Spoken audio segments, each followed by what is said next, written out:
e signori, stiamo iniziando la nostra discesa a Roma. Ehi! Scusi.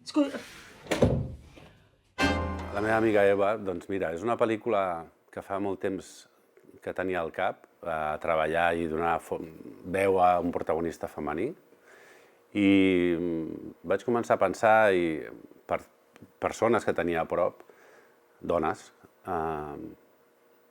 en aquest moment en què decideixes trencar-ho tot i fer un pas endavant una mica, si vols, irresponsable o insensat o atrevit o no sé què, perquè realment és difícil, no?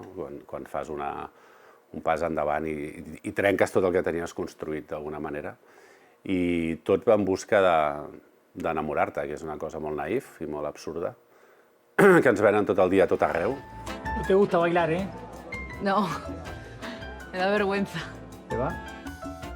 ¿Eva? Ay, ¿eh? ¿Me estás escuchando?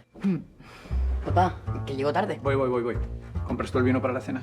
La dona és molt més jutjada i això és el que jo vaig veure al meu entorn i el que em va fer sentir que era interessant escriure sobre això, no? En un moment on la dona ho està fent més, no? En els últims anys, o dècades, si vols, d'aquest empoderament, aquesta pas endavant que ha fet la dona, en tots sentits, doncs, ha portat això, no? Que moltes més dones poden fer aquest pas i deixar la seva parella sense grans motius, no? Que aquest era una miqueta l'altra cosa interessant, original, o que a mi m'agradava del que passava, que és que no és que tingués una altra relació. ¿Qué tal en Roma? Que últimamente estás... Que no sé dónde estás. Me da mucha envidia, la verdad, verlos así, ¿no? Tan enamorados. No como nosotros, ¿quieres decir? Cuidado ahí. Bueno, menos mal que el comentario lo ha hecho ella, porque lo hace uno de nosotros i aquesta nit dorm al carrer. Jo fa una edat en què les dones als 50 anys doncs, també estan en un moment on sembla fàcil, però és molt atrevit. I aquest era una mica el repte, escriure sobre un personatge que es troba en aquest lloc. No tienes un amante. No. A mí me gustaba mucho el juego del amor. ¿Dijo el juego del amor? Eva, quiero presentarte a alguien. No me parece que sea un buen momento. Uy, ¿por qué no? Pues porque estamos en un funeral. ¿Qué? La Nora Navas com a actriu té tots aquests colors i a vegades no tots els actors, totes les actrius tenen aquesta capacitat, aquest arc, si vols, interpretatiu, no? I jo que la conec personalment, perquè tenim una relació que va més enllà de la feina, li sabia aquesta part còmica, no?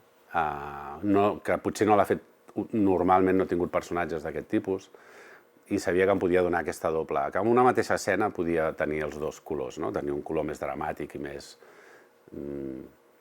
sèrio, més intens, que és el lloc natural, potser on va ella d'entrada, però també mostrar això, fragilitat i comicitat, que és el que defineix sempre el to de les meves pel·lícules.